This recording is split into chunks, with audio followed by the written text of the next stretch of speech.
ketaatan tadi, makanya kan di sini tuh ada akhirnya divisi, namanya divisi kemasjidan. Nah, divisi kemasjidan itu tugasnya tadi harus membuat orang lebih banyak bersujud. Gimana caranya orang mau banyak ke masjid, gimana caranya orang mau meningkatkan ibadah. Di divisi kemasjidan ini kita dibagi 3, Kak. Ada idaroh, imarah, riayah. Idaroh itu manajerial, jadi kayak database, terus juga jadwal orang datang, kunjungan, orang menginap, itu yang manajemennya ada di subdivisi tadi idaroh. Imaroh itu kemakmuran masjid, dia bertanggung jawab di daerah masjid, kajian yang ada di masjid, kemakmuran masjid, kebersihan masjid, kenyamanan masjid itu di imaroh.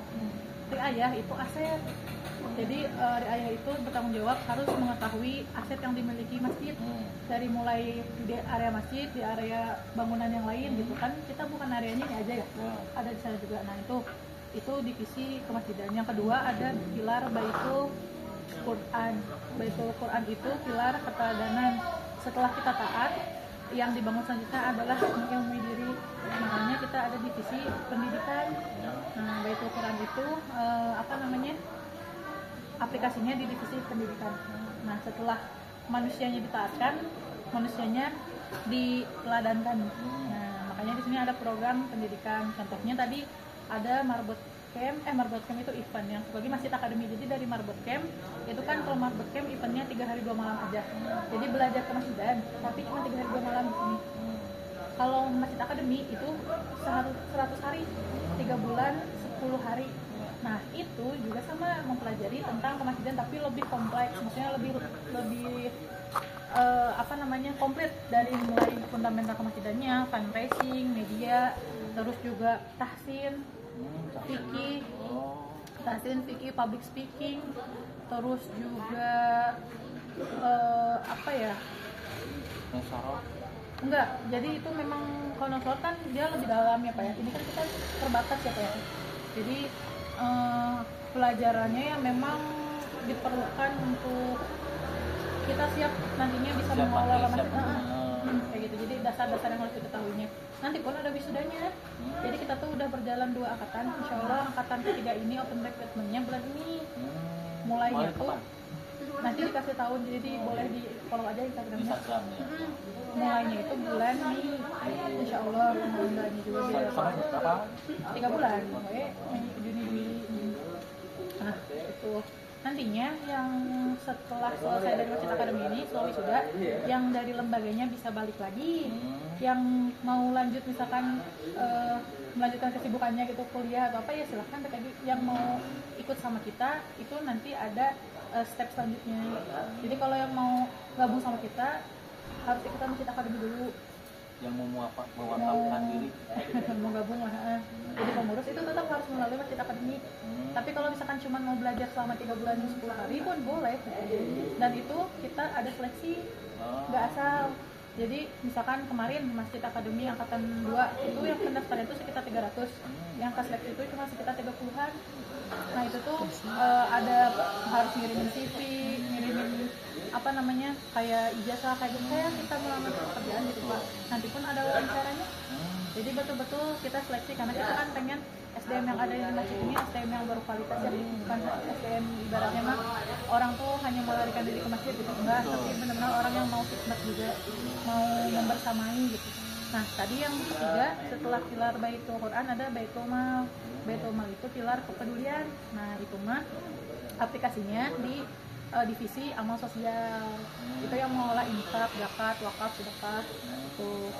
Terus pilar keempat itu Baitul Muamalah. Kita itu bukan hanya mengelola uang tadi Pak, tapi kita juga pengen bisa mandiri, pengen punya amal usaha sendiri. Makanya kita masjid pun membangun muamalah. Salah satunya kita lagi membangun supermarket, minimarket yang di depan. Nah itu insya Allah jadi salah satu muamalah kita. Yang kelima itu pilar Baitul Ukhuwah. Baitul Ukhuwah itu pilar persaudaraan. Jadi di sini tuh kita udah selesai dengan masjid.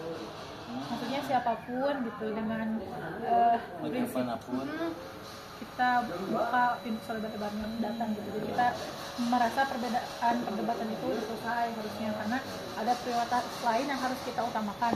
Salah satunya anak muda yang nggak mau ke masjid, itu kan lebih urgent ya. Makanya tadi dari pelayanan kita pun aktivasinya bar kopi gitu. Karena kan di Sukabumi juga ya, saya juga dulu tukang nongkrong lah Pak. Saya juga hijrah, maksudnya saya tahu gitu banyaknya anak muda tuh nongkrongnya di kafe-kafe, kadang juga lupa sholat.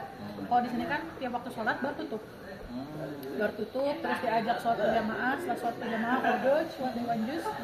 Jadi insya Allah anak muda pun terjaga gitu ibadahnya. Tapi mereka disediakan fasilitas maksimal, kayak di bulan minuman, terus juga kita wifi gratis, alhamdulillah ada support juga. Terus kan areanya enak ya buat ini, gitu. Iya gitu. Jadi sebenarnya masjid itu bukan hanya tempat ngaji atau sholat aja, tapi kita di sini sedang membangun peradaban. Dimulai dari hal terkecil. Itu kembali ke zaman Rasul. Ya, tadi kalau masjidnya udah dibangun, selanjutnya pendidikan, makanya insya Allah mau juga tahun ini kita mau membangun pondok Quran. Kan banyak yang nanya gitu kan, ini ada kesenangannya atau enggak, kita lagi proses lah. Insya Allah. Gitu. Kalau misalkan perkembangan yang kita mau tuju gitu, yang tujuan kita tuh kita nggak mau hanya ada di Sukabumi, kita pengen doa kita itu bisa ada di seluruh Indonesia. Makanya kan cita-citanya tuh luasnya sampai sini. Jadi kalau di kita itu nggak ada DKM Pak. Di kita itu sistemnya kepengasuhan, kulturnya pondok, tapi stylenya korporasi. Jadi di sini tuh adanya direktur, manajer, supervisor, staff adanya. Gitu. Jadi di masjid pun akan terjadi jenjang karir. Betul. Jadi mungkin sekarang staff, tapi nanti next kalau misalkan kapasitasnya mumpuni dia akan dinaikkan kayak gitu. Ini nanti ada kepala cabangnya gitu ya. Ya kayak gitu. Ya, gitu. Jadi kita anggap tuh aja di sini seperti bank. Jadi kita tuh nggak mau ini Pak, nggak mau menyempitkan potensi gitu. Masjid itu luas yang bisa kita kembangkan dan anak muda itu bisa terjun di dalamnya. Jadi kalau untuk cita-cita mah kita bisa. Kalau misalnya saya ada masjid di kota lain, biasanya sepi. Kira apa yang bisa gimana? Nah, biasanya yang saya pelajari ya, sebelum kita buat program itu kita harus menganalisa. Nah, masjid itu dia dari secara titik letaknya daerahnya seperti apa, kultur orangnya seperti apa, baru orang di sekitar atau orang yang datang ke masjid seperti apa? Ya, atau kultur yang sekitar dulu, jamaah yang sekitar. Karena kan sebenarnya masjid itu dihitung dari luasnya kebermanfaatan. Sementara kebermanfaatan itu harus dirasakan sama orang sekitar dulu. Dari yang terdekat dulu. Maka kita harus tahu dulu di sekitar kita tuh ada permasalahan apa yang bisa dijawab sosial masjid. Karena kan masjid itu fungsinya untuk menjadi solusi umat. Nah, salah satunya di kita contoh, kita alhamdulillah dari segi tempat kita punya view-nya yang bagus gitu ya. Terus berarti potensinya, ya satu kelebihannya itu ini bisa